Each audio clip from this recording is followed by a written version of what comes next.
अस्सलाम वालेकुम।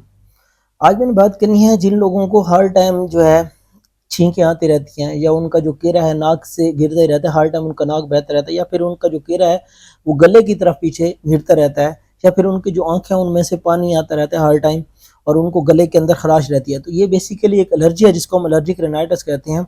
और इसके अंदर होता क्या है कि जो हमारा नाक है उसके जो अंदर वाली साइड है नेज़ल म्यूकोज़ा है उसके अंदर इन्फ्लेमेशन हो जाती है जिसकी वजह से उधर कंजेशन हो जाती है, मतलब तंगी हो जाती है। और जो एलर्जिक रिनाइटिस है इसकी दो टाइप्स हैं। एक जो है उसे हम कहते हैं सीजनल एलर्जिक रिनाइटिस जो कि आपको किसी मखसूस सीज़न की वजह से होता है, और दूसरा है पेरिनियल एलर्जिक रिनाइटिस जो कि आपको पूरा साल रहता है, उनका जो नाक है पूरा साल जो है वो बहता रहता है। तो ये दो इसकी टाइप्स हैं। अभी होता क्यों है, ये डस्ट से हो सकता है, पोल्यूशन से हो सकता है, या आपको किसी भी चीज़ से हो सकता है, फूल से हो सकता है, परफ्यूम से, स्मोक से, किचन में जो मसाला जात हैं, कुछ कुछ लोग किचन में जाते हैं तो उनको उधर स्नीजिंग स्टार्ट हो जाती है। तो ये किसी भी चीज़ से आपको एलर्जी हो सकती है। तो होता क्या है कि जब एलर्जन हमारे नाक के अंदर जाता है तो उसका सबसे पहला वास्ता पड़ता है हमारे इम्यून सिस्टम से, और इम्यून सिस्टम में भी मास सेल्स से जो बेसिकली हमारी आईजीई एंटीबॉडीज होते हैं उनके साथ लगे होते हैं। तो जब एलर्जन उधर जाता है तो क्या होता है कि हमारे मास सेल्स ओवर रिएक्ट करते हैं जिन लोगों को एलर्जी का मसला होता है, और वो सारे जो हमारे सेल्स हैं उनको सिग्नल दे देते हैं कि आप हिस्टामीन रिलीज करवा दें। जब ज़्यादा इतनी ज़्यादा हिस्टामीन जो है वो रिलीज हो रही होती है तो उसके नतीजे में स्वेलिंग हो रही होती है, उधर इन्फ्लेमेशन हो रही होती है, और साथ में एक्सेसिव जो है म्यूकस की प्रोडक्शन हो रही है जिसकी वजह से आपका जो नाक है वो बह रहा होता है।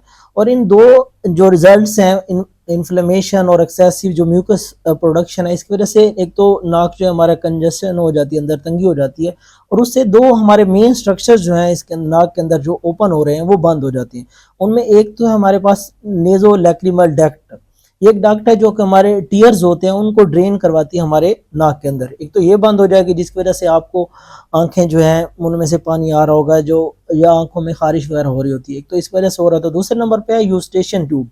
वो क्या होती है कि जो मिडल एयर की ड्रेन करवा रही होती है हमारे नाक के अंदर, तो उसकी वो जब बंद हो जाएगी तो हमारा जो कान है बेसिकली वो भी बंद हो जाएगा, आपको स्टफ्ड एयर इसके अंदर नजर आएंगे। तो ये दो जो है मेन स्ट्रक्चर इसकी वजह से बंद हो रहे थे। अब इसका इलाज क्या है?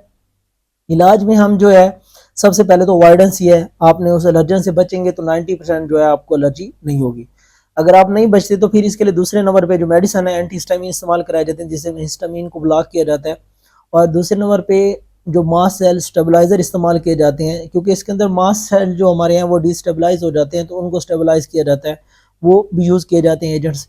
उसके बाद जो है नेज़ल डिकंजेस्टेंट वगैरह भी इस्तेमाल किए जाते हैं, कुछ स्टीराइडल नेज़ल स्प्रे भी इस्तेमाल किए जाते हैं। इसके बाद इम्यूनोथेरापी इसके अंदर की जाती है, जो है हमारे इम्यून सिस्टम की डिसेंसिटाइजेशन की जाती है, तो उससे भी जो है आपकी एलर्जी काफ़ी हद तक इम्प्रूव हो जाती है। लेकिन ये 30 to 50% जो लोग हैं उनमें जो है इम्यूनोथेरापी सक्सेसफुल है, बाकी लोगों के अंदर नहीं है। तो मेन इसका जो है एलर्जी से बचने का एक ही जो वाहिद हल है वो ये है कि आप उसे अवॉइड करें, मास्क इस्तेमाल करें, तो आपको एलर्जी नहीं होगी। इसके बाद अगर आप इसका इलाज नहीं करते तो क्या होगा कि जब आपका नाक हर टाइम बहता रहेगा, आपका जो हवा है पहले तो वो फिल्टर होके जाती थी प्रॉपर, अब वो फिल्टर होकर नहीं जा रही तो डायरेक्ट लंग्स के अंदर जा रही है, तो उससे चेस्ट इन्फेक्शन होने का ज़्यादा चांस है और गले के अंदर खराश भी रहेगी। तो ज़्यादा देर तक अगर ये ऐसे ही चलता रहा, आपने इसका इलाज ना किया, तो आपको एलर्जी जो अस्थमा है उसके होने के चांसेस बहुत ज़्यादा हैं। अल्लाह हाफ़िज़।